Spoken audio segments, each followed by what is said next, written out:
大家好，我是唐浩，今天都好吗？今天我要继续跟大家聊聊肺炎疫情的话题。那主要呢要跟大家探讨3个重点：一、病毒隐匿，传播迅速，屡传病人治愈复发；二、中共大跃进式抗疫，病患还没治愈就出院；三、赚钱胜过人命，政府为复工隐瞒疫情。不过呢，在进入主题之前呢，先带您来看2件事。首先带大家看一张图片，那这张图片呢，介绍了4个国家的疫苗开发状况。当然，最引人侧目的应该就是朝鲜，也就是北韩的疫苗了。当然了，这是一个嘲讽共产集权体制的笑话，提醒大家呢，共产政权往往使用迫害人权的手段来应对天灾人祸，因为这对他们来说是成本最低的自保政权的做法。因为对共产体制来说呢，政权才是一切，人民呢不过是草芥。遗憾的是呢，在中国境内也发生着许多打着防疫旗号践踏百姓人权的事情。有些没戴口罩或者违反规定出门的民众，在深夜被抓去游街示众，用来杀鸡儆猴，强迫民众呢要服从党的权威。那有的呢则被拉去做集体学习，还要不断的高喊口号。还有警察逼着老人大声的念出所谓的检讨书，检讨自己的过错。那这种共产党特有的政治仪式呢，目的是要逼着人民在高压的恐惧之下，强制消灭自己的思想，只能听从党的思想，从而呢用党性来取代人性。对于还在做生意的店家或者百姓呢，执法人员更是直接砸毁店家的玻璃进行恐吓，或者呢踢烂摊贩的蔬果。那张牙舞爪的凶暴模样呢，跟文革时期的红卫兵非常相似。甚至警察还以执法的名义，公然的把店家的商品一一搬走。手握公权力的警察呢，在中共体制之下，俨然是合法抢匪，跟红卫兵的打砸抢几乎没有两样。那中共这套文革暴力式的防疫手段呢，被许多民众批评是搞得比红卫兵还凶。所以呢，不论是朝鲜还是中国，只要在共产政权底下，人民的存在永远是为了党国的生存而服务，而人民的性命呢，永远是看党国的政治需要来决定死活。再来，在上一集节目里我们跟大家曾经聊到过殡仪馆是否会出现烧活人的问题。那结果呢，有不少网友留言给我们反馈说，是很有可能发生的。那有网友也提供了一些反馈和线索，但是呢，这些线索我们目前还很难查证，所以呢，就请大家当做参考了。有一名网友说，我在郑州的一个朋友是医生，他说确实有活着烧的。我当时还不是很信，现在看好像不是不可能。另一名网友则说，在医院中呢，就发生过烧活人的事件。他说一群武汉市内的公安公报私仇，把数名曾经得罪过他们的人强制逮捕并打昏之后，装进尸袋，用车再去焚化，这样一切的杀人证据就可以全部湮灭。那还有网友说，烧半死不活的人完全有可能的。他说在几个星期之前呢，抖音就出现过几个视频，用类似科普的方式在讲中国和外国在医学上判断人死亡的根据是不同的，然后呢，鼓动大家要支持对那些没有医治意义和希望的所谓植物人判定死亡。他认为这很可能是一个圈套，目的呢是为了加速处理危重病患来做洗脑的铺垫。好，这些信息呢都是网友的说法。那如果您有更多更确切的消息或证据呢，也欢迎您通过我们的邮箱或者是脸书来告诉我们。那接下来呢，再来看今天要跟大家聊的重点话题。重点1，病毒隐匿，传播迅速，屡传病人治愈复发。我们知道这次疫情相当严重，那最令人担心的就是病毒的变异非常迅速，而且呢，病毒的特性非常的隐匿，让人难以防范，也难以预测。根据中国广东对18名病患的监测研究发现有17名病患呢出现在鼻腔内的病毒数量比喉咙的病毒来得多。那这代表病毒可以同时存在于上呼吸道和下呼吸道，而当年的 SARS 病毒呢，则是主要存在于这个下呼吸道的深处。那换句话说呢，这次新冠肺炎的病毒可能会像流感或者普通的感冒一样，可以通过感染者的呼吸就能轻易的传播病毒。那剩下的一名病患呢，虽然鼻子跟喉咙里都有病毒，可是呢却没有出现任何症状，也就是所谓的无症状感染者，但是呢一样的可以传播病毒。而且在浙江也传出一名感染者，虽然没有症状，而且呢喉咙的核酸检测是阴性的，但是他的粪便检测竟然是阳性反应。也就是说呢，病毒躲在粪便里，而病患本身也没有发病。那如果只检测喉咙，观察有没有临床的症状，就很可能会误判为没有感染。那换句话说，现在病毒呢是越来越难以捉摸，也会加大疫情的防控难度。那更令人担忧的是有不少病患呢在治愈之后可能会重复感染病毒，或者是身上还带着病毒，而且可能会复发。在加拿大，就有一名男子治愈出院之后，却发现身上还带有病毒，而他的太太虽然没有送医住院过，但身上一样带着病毒，让专家摸不着头绪。在武汉洪山区的大华社区里呢，一天之内出现2名确诊病例，1名疑似病例，但是呢，这3个人都是曾经治愈过并且解除隔离的人员。而四川成都的望江景园社区里呢，也出现一名曾经治愈的病患，在出院隔离的第10天又被检测出阳性反应，随即被带走。那武汉的医疗救治组组长赵建平也坦言说，有病人好转出院，2次核酸检测呈阴性，但数天之后又开始发烧，再做核酸检测又呈现阳性。那事实上中共官员在1月26号就曾经说过几个重点了：一，对这次病毒的认识十分有限；二，病毒的传染源还没有找到；三，病毒还在变异；四，病毒的传播力还在增强。那现在呢，虽然已经过了将近1个月的时间，但是这次病毒呢，依然让专家们难以捉摸。重点二，中共大跃进式抗疫，病患没治愈就出院。有越来越多病人呢，在治愈出院之后，又出现病毒复发的症状。那还有一个可能原因就是中共的大跃进抗疫思维。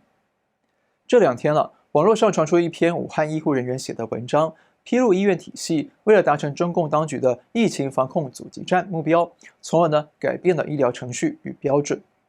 那文章说到，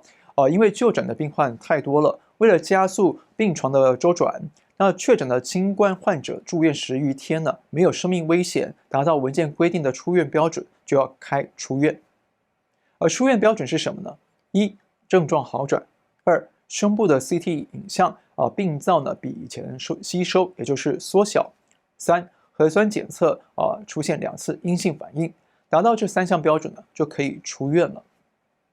那作者透露说他们有些患者呢，在前一刻还在戴氧气罩呼吸氧气，那下一刻呢就要出院了，而且呢，医院的核酸检测阳性比率不到30%，那就是为了达成出清库存病患的政治任务，让病患呢可以早点出院回家自行隔离。那甚至呢，为了让病患达到出院的标准，有些人的 CT 影像没有明显的改善，也要谎称说明显好转。那可以想见了，医院这些违反医疗专业、违反医德的做法，完全是为了配合中共高层的政治任务，尽快的出清病患，加速周转率，达成高层所谓的应收尽收的政治目标。那医院领导呢和当地领导也才有机会在官场继续加官进爵。但是这种粗劣的做法呢，完全是中共过去那一套大跃进、土法炼钢的政治运动做法。中共完全不在乎人民的死活，只为了达成党国的目标，达成党国领导的自我宣传的意志，就不计一切，想方设法的蛮干硬干。那当年的大跃进呢，带来了严重的资源浪费和人民的死伤，最后导致了3年大饥荒，造成几千万人丧命。那现在的抗疫大跃进呢，不但可能造成出院的病患根本没有治愈就迅速的复发，而且呢还可能扩大传播疫情，造成更多中国人民陷入病毒的致命风险。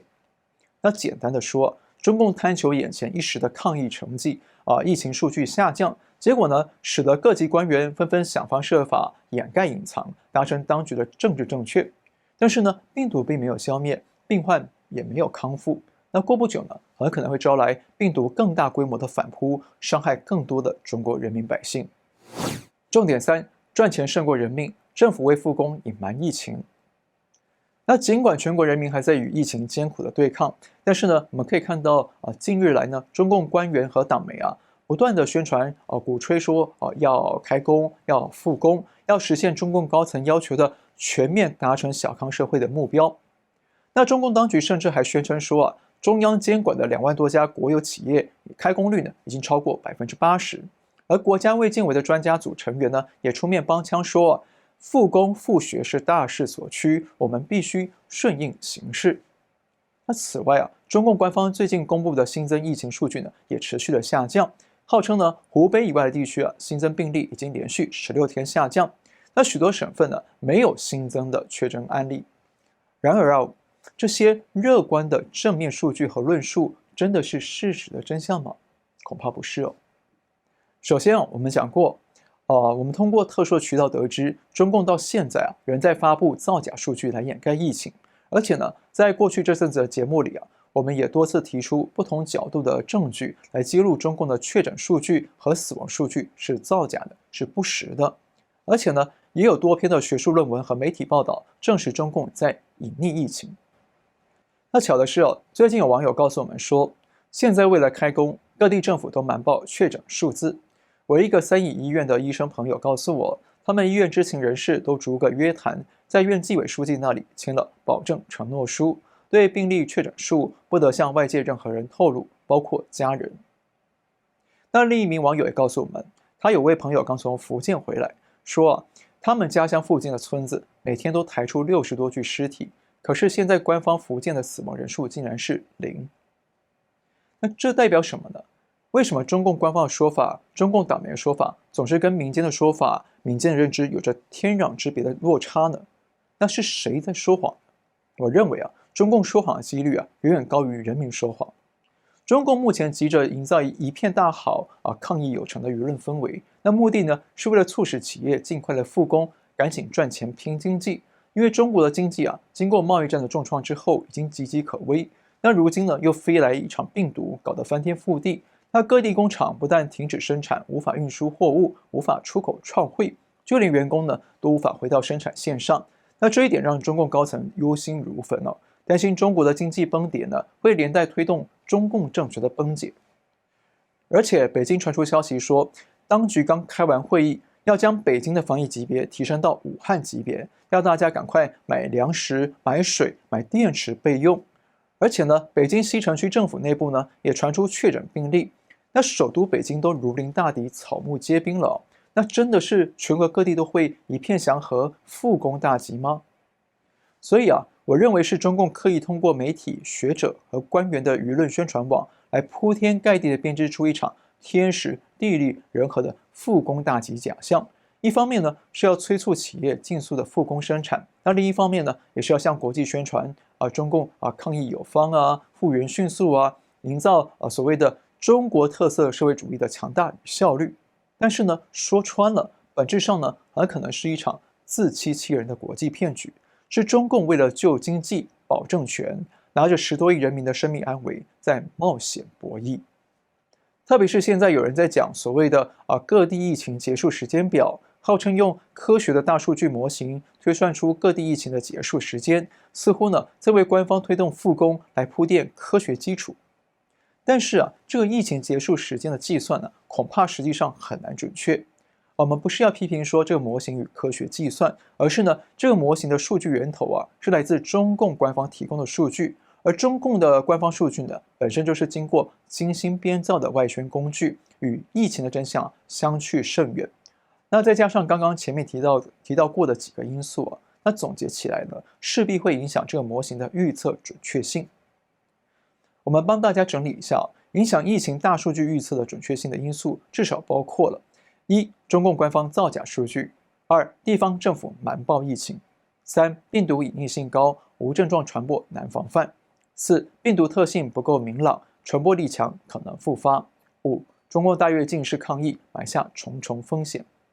那我们再强调一次我们不是要唱衰中国，而是希望尽量的找出真相，帮助大家保护自己。特别是这次的病毒相当诡异难料，而中共呢又成为助长病毒肆虐、威胁人民性命的人祸风险。所以呢，我们有必要找出更多、更全面的信息，来帮助我们掌握疫情，保护自己与家人。